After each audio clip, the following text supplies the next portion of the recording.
Well, it's good to see you, though. I'm glad you're here. We're going to be in Daniel 5 today. Daniel 5. Today is kind of it's kind of a setup.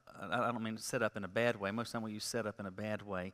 It's not that there aren't some things that actually happen, but there's some transitions that are occurring that are going to really set the stage for what is going to continue to be experienced as the book of Daniel unfolds. And we're going to spend a little bit of time, though, trying to identify some of the characters that are involved here, because as you read this and you're introduced to some of these names and you start thinking about this, there are very reasonably some questions that might come to mind. Beyond that, there are some tensions that arise because we have some secular history that records the names of some and the description of some of these events, where what the Bible says and what some of these secular historians said, there may be some tension. So can that be resolved in a way that makes sense, that still maintains integrity and a high regard for what it is that God has said in His Word? So anyway, we're in Daniel 5, and we'll start with verse 1. King Belshazzar held a great feast for 1,000 of his nobles and drank wine in their presence. There ought to be something just in that first verse that you notice, oh, that's a change. That's something different. What do you notice? Yeah, we've got a different king, because the last time we had a king, it was Nebuchadnezzar. And you remember last week, we dealt with a passage where he kind of ceased to be king for a little while. Why? Because he went crazy. He went crazy. He's out in the fields. He is eating like an animal, eating grass. His hair has grown long and white. His nails like eagle's talons. And that shouldn't have been a surprise, though, should it? Why? Because God said it was going to happen. And it was going to happen to humble him. And it took 7 years before he was finally humbled. And at that point, once he turns from his arrogant pride, God restores not only his sense, but restores him to his reign. And so he finishes out his reign as the king of Babylon. And now in verse 5, we've got King Belshazzar. The time span between the end of verse 37 and verse 1 of chapter 5 is thought to be about 30 years, which is helpful because as you're reading along, you just think, well, then next week, next month. But there's about 30 years likely that have passed between the end of chapter 4 and the beginning of chapter 5. So we've got a new king in town, Belshazzar. He's holding a great feast for 1,000 of his nobles. Pretty big party, isn't it? But this would have been the who's who of the kingdom. So my grandfather used to say chewing gum society. You ever heard that phrase? Anyway, sorry you weren't cultured enough. You weren't part of chewing gum society. Anyway, so 1,000 of his nobles, he's drinking wine in their presence. And let me ask you this: is the best time to make decisions is when you've been drinking for a while? No, it is not. And so in verse 2, under the influence of the wine, Belshazzar gave orders to bring in the gold and silver vessels that his predecessor, Nebuchadnezzar, had taken from the temple in Jerusalem, so that the king and his nobles, wives, and concubines could drink from them. All right, so this is an appeal back to something historically when Jerusalem has fallen. And if you are the conquering army and the conquering king over Jerusalem, what's one of the things that you'd like to do? You want to take their stuff. And where would their best stuff be found in Jerusalem? It would be in the temple. It'd be in the temple. And so there were all of these instruments of worship that were covered in gold. And so these are all very intrinsically valuable items. And so if you're the conquering king, you don't want to be like, well, I'm just going to leave that there. No, you want to take that. And so these things have been held. Why, you would hold them because they're valuable, but why else might you hold them? Yeah, to show off. You put them in the trophy case. Oh, look at it. So you walk down this hall, and so here's the stuff that we got from the Israelites. Here's the stuff we got from the Emmaites. Here's the stuff we got from the Tommyites. Here's the stuff we got, from Nikki.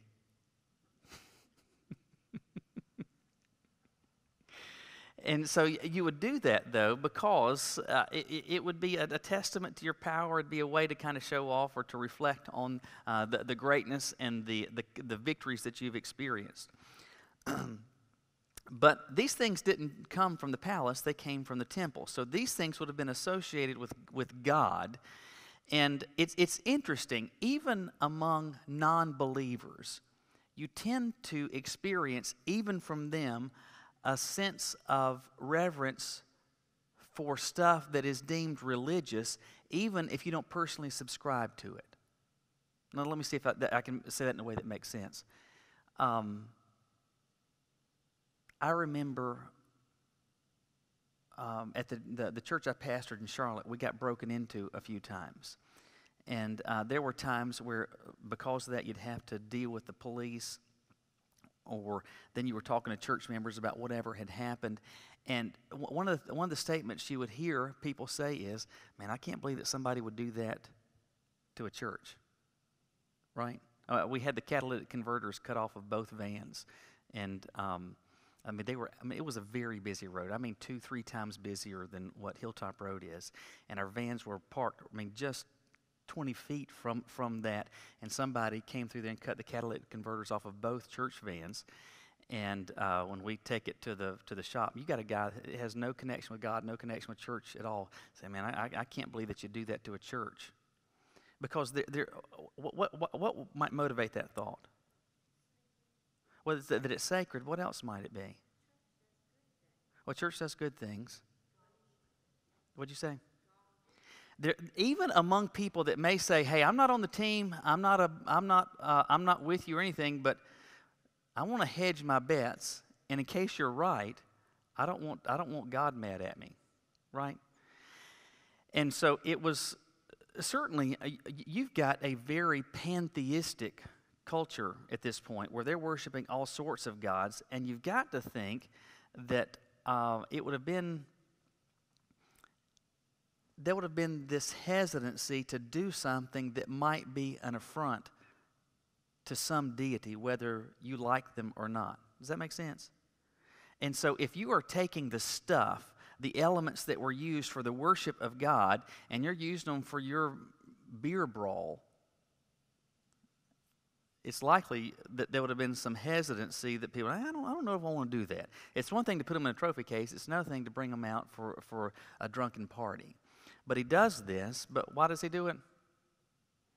Well, he's drunk. He's not thinking clearly. And so, verse 3, so they had brought in gold vessels that had been taken from the temple, the house of God in Jerusalem. The king and his nobles, his wives, his concubines drank from them. They drank the wine and praised who? They praised their gods that were made of gold, silver, bronze, iron, wood, and stone. So this is a pretty blasphemous act, isn't it? We're going to take the stuff that was reserved for the worship of God, and with that, we're going to worship the gods that we actually have made out of the same stuff. So that is going on. All right, so we've got King Belshazzar, and let me get him on the board here.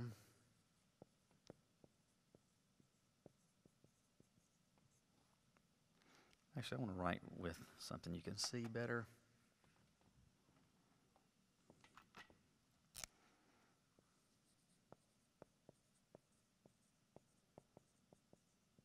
All right, so we had Nebuchadnezzar over here.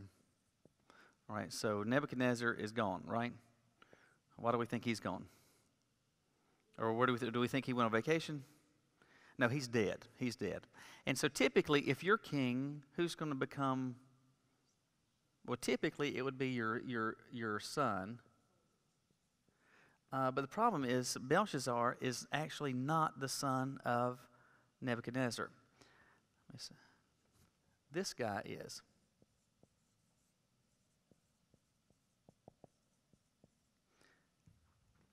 Nabonidus, Nabonidus. I don't know if I said it wrong. He's dead. I can't be too mad. So this was the son of Nebuchadnezzar.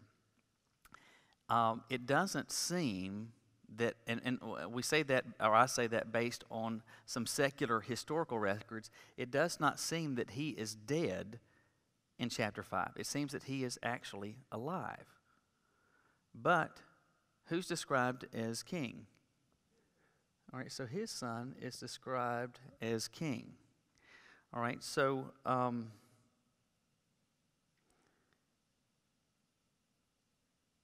in verse 2, among the people that are described as being present is you have the king, his nobles, wives. So he is here, and who else? His all right, so with his wife or wives, we don't know. We're told they are there for the party, and they're drinking too. So everybody is there, everybody is drinking. All right, we're going to read later what happens before you get to verse 10, but look at verse 10. It says, because of the outcry of the king, his nobles, the queen came to the banquet hall. So now we've got a queen who comes to the banquet hall and says, may the king live forever, don't let your thoughts terrify you, blah, blah, blah. So under normal circumstances, if you have a king, who's the queen? Typically, this would be the queen, but we're told that the king's wives are where? Or wife is where? At the party, but then verse 10 says that the queen shows up. Well, what do you do with this? All right, so let me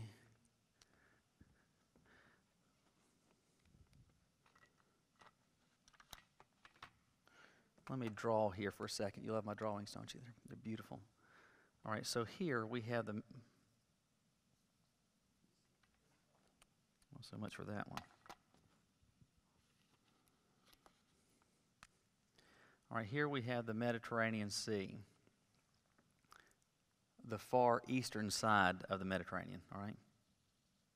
So, like Italy would be hanging down, well, I can't even draw a boot.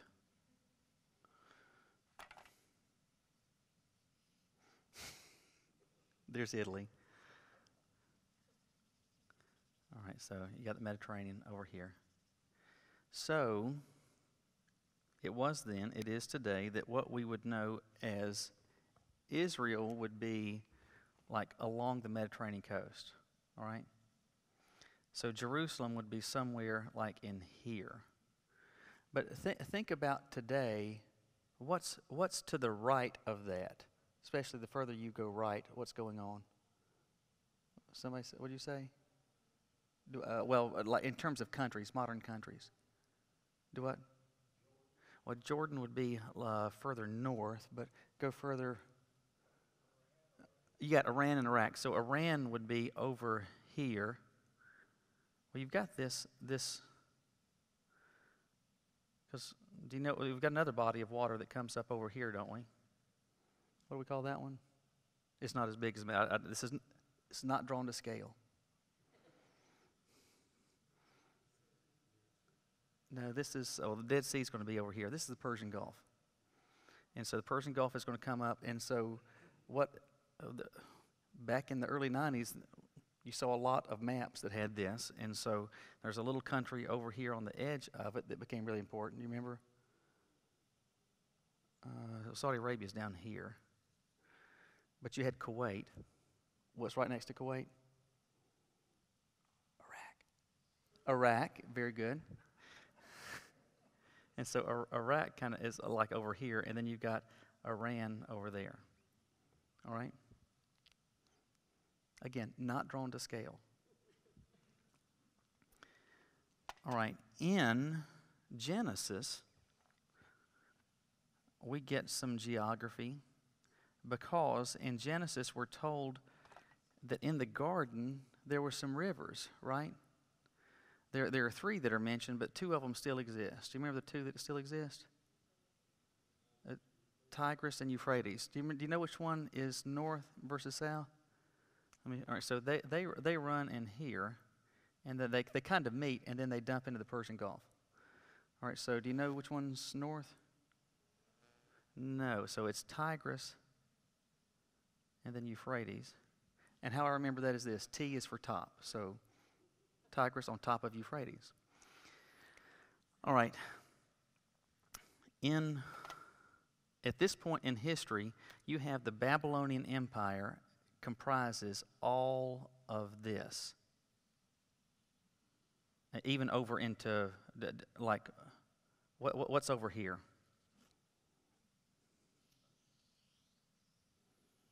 Oh gosh, that was terrible.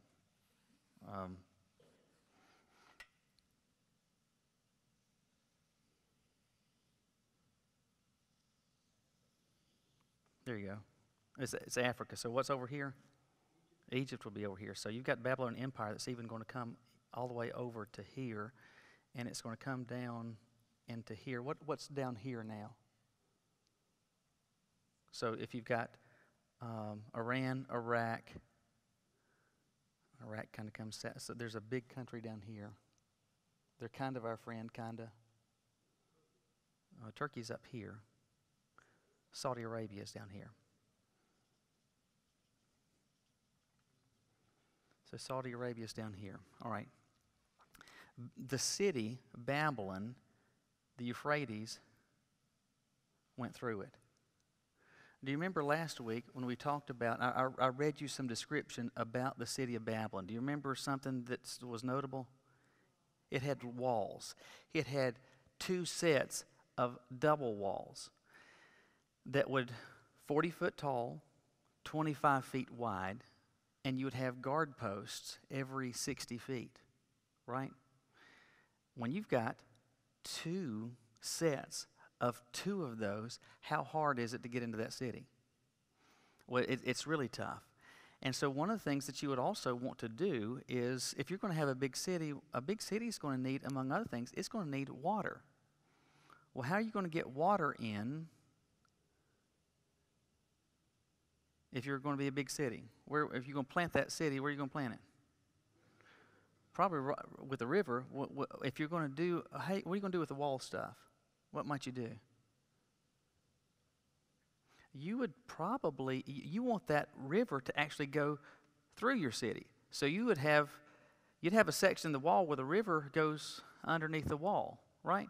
And that's pretty safe though too, because if you're trying to, if you put the wall here and the water comes to there, that's kind of, you're still pretty good, right? And so that's what happened, and that little tidbit's going to factor more as the story unfolds. All right, so, but you have Babylon here. Nabonidus, historically, we believe that he was in the city of Tema. And so he was the actual king, but his son was named, what do you think his son's name? It's Belshazzar. Belshazzar is in Babylon. It's believed for different religious reasons that he is in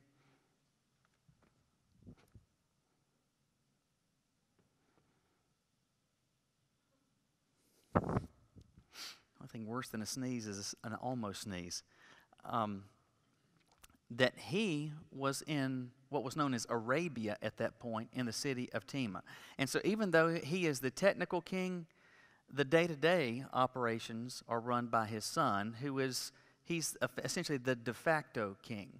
So if this guy's away, then the son's in charge. And so it kind of makes sense. Even though he is technically a prince, he's functioning like the king, and he is running and reigning from the city of Babylon, where his father is 500 miles to the south. And you think about this, back in those days, how far away is 500 miles? That is a long way. Even today, like if you had to go drive 500 miles a day, that's a long ride, isn't it? And so, Yeah. So if you, from Manteo to Murphy, yes, long way. So we can kind of make sense of why the fact he's called king, because he was operating like the king. Even though he didn't have the technical position, but because the father is elsewhere, he's kind of ruling the place. So that leaves us with this whole idea of the queen. It is possible that she is one of a couple of things. She could be what is known, called the queen, but she was actually the queen mother. This could have been still one of Nebuchadnezzar's wives that had been queen then, and even though the king is dead, she was the queen. She still holds that title. That's a pretty likely, reasonable explanation as to why she's described as the queen, yet the king's wives are said to be at the party. Does that make sense? Because some people have looked at this, and even though this seems like inconsequential detail, this stuff matters because you'll have people that'll say, listen, you can't trust the Bible because we have secular historians that have said X, Y, and Z. And that's at odds with what the Bible says. And so because that's at odds with what the Bible says, that means that you cannot trust the Bible because it's not historically accurate. My point is, and the reason that we're spending some time to unpack this is to say that it is historically accurate in a very sensible way, and we can make sense of this by putting together those parts. Does that make sense? All right, so with that in mind, let's go back to unpack what's going on. All right, so the party is going on, and the longer that the party is going on with drinking, the drunker they get, the less sensible also. Verse 5 says, "At that moment the fingers of a man's hand appeared and began writing on the plaster of the king's palace wall next to the lampstand." All right, so last week I talked about one of the king's palaces in the city of Babylon. And you remember we looked at it. It was it 860,000 square feet? Something like that. I mean, it was just crazy. It was like, was it 250 yards by 360 yards? I mean, it was just massive, massive. 629,000 square feet. Is that what I said? I'm glad you remember because I can't. And so this massive, archaeologists have found that structure. In fact, it is believed that they have actually found what is likely the room where this occurred, which is really kind of cool. So they have found this largest of palaces in what was known as Babylon. And you got to think, if you've got a party that's holding 1,000, it's probably occurring in the biggest room in that biggest place, right? And so they have found that room.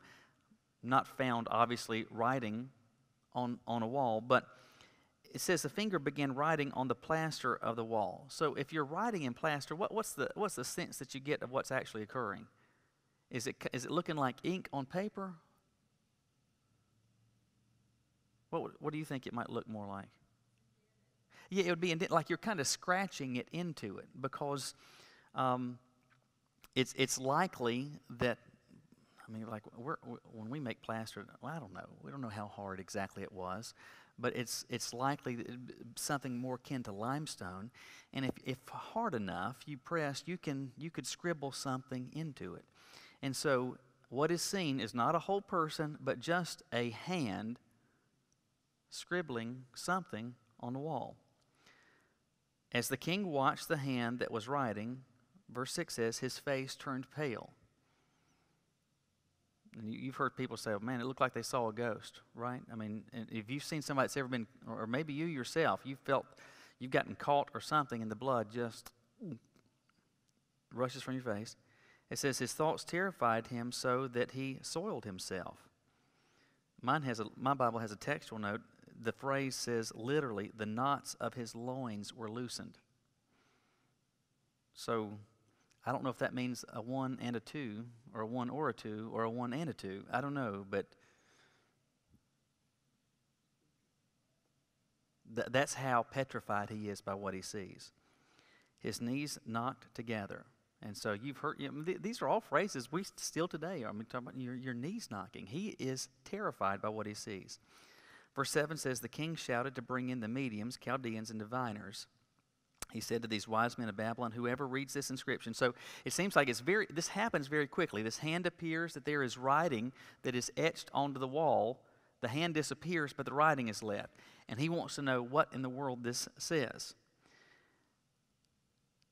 Whoever has this will have the third highest position in the kingdom.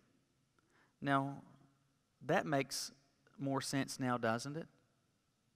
because that's the position, really, that's only the position that he has to offer, because who would number one be? Well, his father.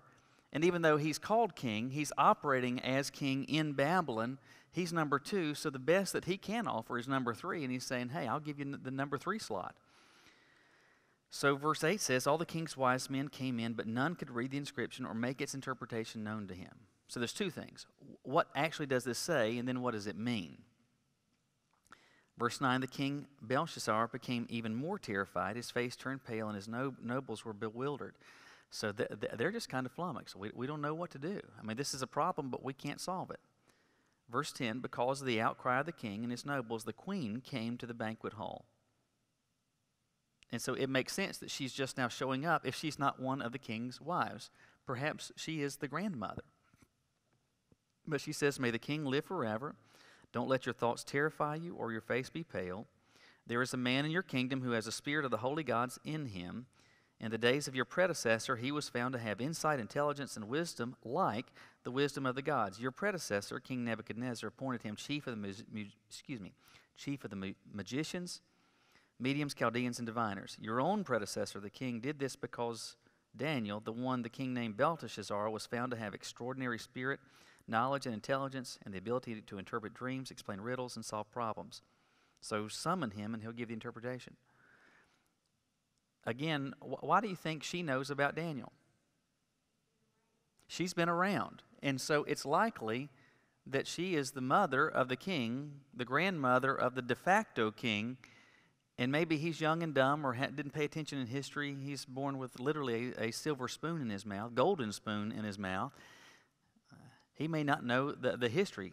And again, the difference between the end of verse 37 of chapter 4 and chapter 5, verse 1 is about 30 years. So there's been a change in leadership.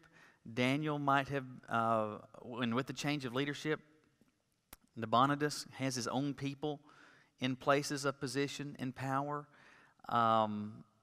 He heads off to Tema. This guy comes in, he's young and knows everything but knows nothing, and so he's getting further and further away from his awareness of Daniel, and so she shows up and says, oh, by the way. So verse 13 says that Daniel was brought before the king, and the king said or asked him, are you Daniel, one of the Judean exiles that my predecessor, the king, brought from Judah? Of course, I mean, it almost goes without saying that's exactly who he is. He says, I've heard that you have a spirit of the gods in you, and that insight, intelligence, and extraordinary wisdom are found in you. I don't know why it is the case. Repeatedly now, we have seen dream after dream, vision after vision, unusual thing after unusual thing that needs interpretation. And who's the last person they call? Daniel. I don't understand why he is not on speed dial. But it's like, let's try everything else and then try Daniel. And in fact, on Wednesday nights, I've had in particular some folks and that say, why didn't they just ask Daniel first? Let me ask you this. When you have, because it's easy for us to say, well, they were so dumb, right? Let me ask you this. How many times in my life and in your life have you experienced some sort of quandary? You don't know what to do, and the last person you talk to is God. And who's got the answer?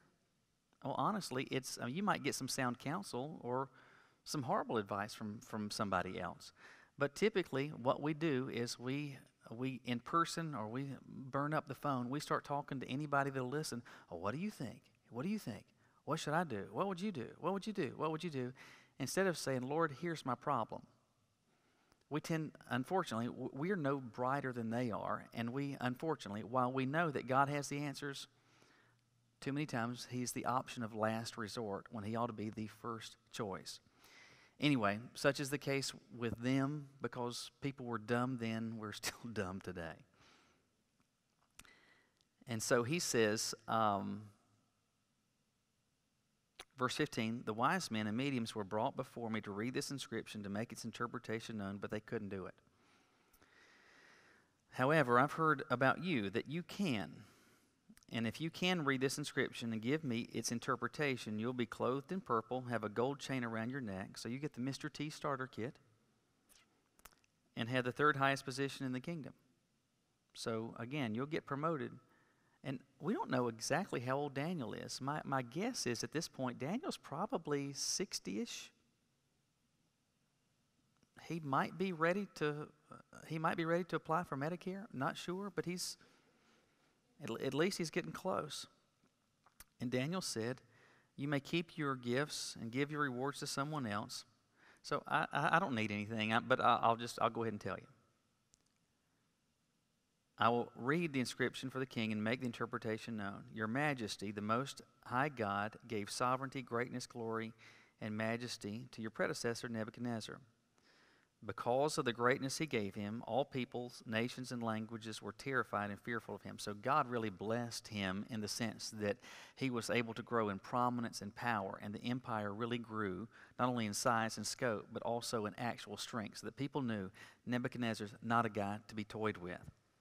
He killed anyone he wanted and kept alive anyone he wanted. He exalted anyone he wanted and humbled anyone he wanted. He was the Stalin, he was the Kim Jong-un, he was any dictatorial leader that has ever existed throughout the course of history, where literally he held over his subjects the power of life and death. Do I want you alive? You'll stay alive. Do I want you dead? I don't even have a good reason, but you're gone. Verse 20, but his heart was exalted and his spirit became arrogant. He was deposed from his royal throne and his glory was taken from him. We read about that last week. He was driven away from people. His mind was like an animal's. He lived with the wild donkeys. He was fed grass like cattle, his body drenched with dew, until he acknowledged that the Most High God is ruler over human kingdoms and sets anyone he wants over them. So he lost everything until he realized that everything he had is because God is in charge. Verse 22, but you, his successor, Belshazzar, you've not humbled your heart. And it is unfortunate that we do not learn from too many times, the tragic mistakes of others. And even though this cost Nebuchadnezzar greatly, those that followed him didn't learn the lesson. And he says, even though you knew all of this, you can't plead ignorance, you knew this. Instead, you've exalted yourself against the Lord of heaven. The vessels from his house were brought to you, and as you and your nobles, wives, and concubines drank wine from them, you praised the gods made of silver and gold, bronze, iron, wood, and stone, which do not see or hear or understand. So, you've had all of these lessons from history. Your predecessor was humbled to the point where he acted like a wild animal until he recognized that God is in charge. And then what you did is that you were so arrogant, so haughty with pride and drunk, not only with alcohol, but with your own power and influence, you decided, I'll take the stuff that was reserved for the worship of him, and we'll even drink out of it and praise gods that we have made out of the same stuff that these cups are made of. So he says, you've not glorified the God who holds your life breath in his hand and who controls the whole counsel of your life. So he sent the hand, and this writing was inscribed. In short, you've made God very angry. So verse 25, this is the writing that was inscribed, Mene, Mene, Tekel, and Parsin. So these are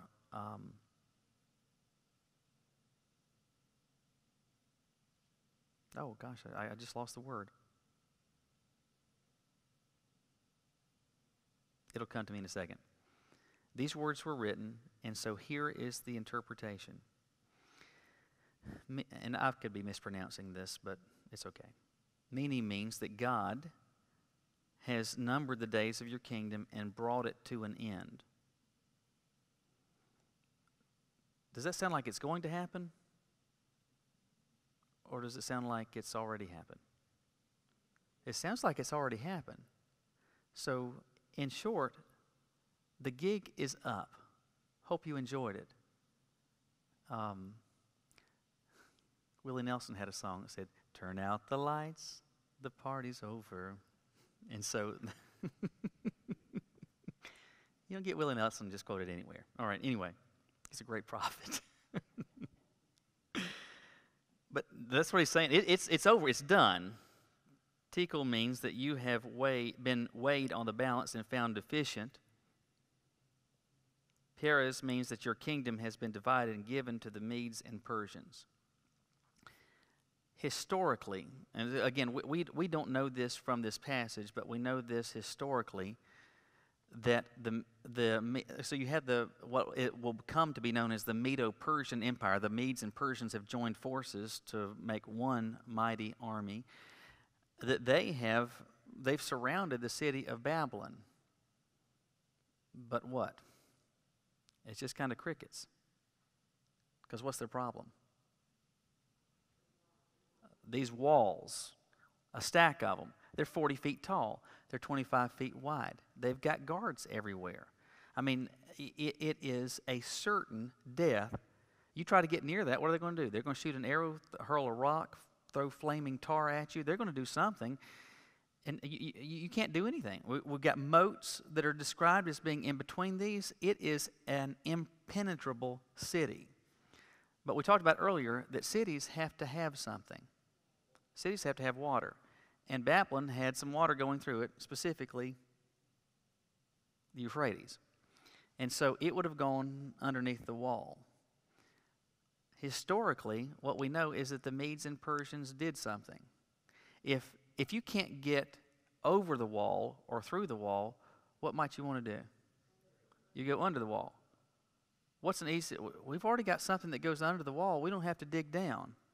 But we got that water. So if you got the water, what might you want to do? You want to divert it. And so what did the Medes and Persians do? They diverted the water into a swampy area. And you think that's a lot of work. But the people in the city, they can't stop you because they're going to stay inside those walls. And so once you drop the water level, what can happen? Even through the marsh, you just get it low enough, you can start wading through. And what did the Medes and Persians do? They started wading through. They went in the city, and verse 29 says that Belshazzar gave an order. They clothed Daniel in purple, placed a gold chain around his neck, issued a proclamation concerning him that he should be the third ruler in the kingdom. Oh, wonderful, wonderful, wonderful. That very night, the king of the Chaldeans was killed, and Darius the Mede received the kingdom at the age of 62. So Darius the Mede, so he's the king of the Medo-Persian Empire. He becomes king that very night. Now back in verse 26, through this writing on the wall, Belshazzar hears that it's over. The gig is up. And that very night, he is killed. It's interesting. Let me give you two more names.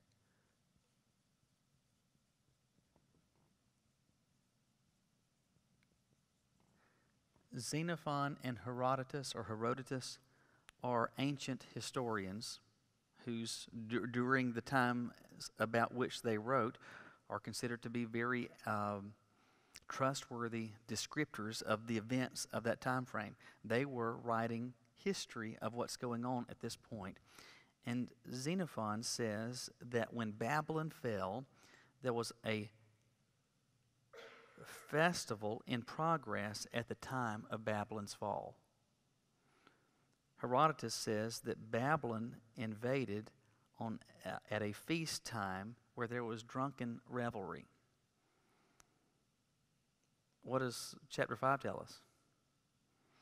It was party time and everybody was drunk.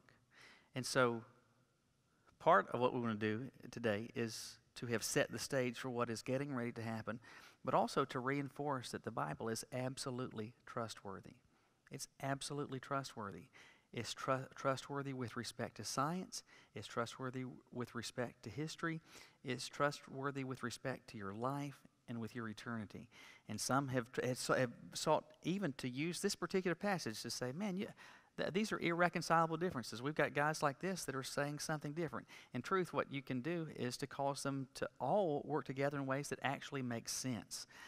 In fact, even with these people, what we've just done, that's really kind of the only way that this does make sense, but that is perfectly plausible and reasonable. Why? Because the Bible is absolutely trustworthy. Last thing I'd say to you is that this reinforces the fact that God really takes human pride seriously, because it very much is an affront to Him. Because when you are saying and positioning yourself as being great, and when you are celebrating your glory, we talked about this last week, that's almost like the Three Stooges trying to dot God's I's to say, I'm great. That's a personal affront to Him, and He always, always, always responds to it. So, that takes us through chapter 5. Next week, the lions finally come out. It's been a while coming, but we finally get there next week, so that's what we'll be looking at then. Any comments, brilliant additions? Frank, you got a poem that you'd like to recite? Okay. Listen, I'm glad you're here. Let me pray for us, and we'll be dismissed. Lord, thank you for this time today to walk through this passage. And among the things that are takeaways, I pray it has been reinforced in our minds just how trustworthy it is what you have said and you're continuing to say to us through what we know is your word. I pray that we also have reinforced in our mind that you are interested in demonstrating that you are greater than anyone and everything, and that when we put ourselves in the elevator and go to the top floor and think that we are anything, that's something that you're going to respond to, and that those that are elevated will be brought down. It was the case then, it's still going to be the truth today. So I pray that we take your glory and your greatness being demonstrated, that we make that a priority. So thank you for this time, and we say it in Christ's name. Amen.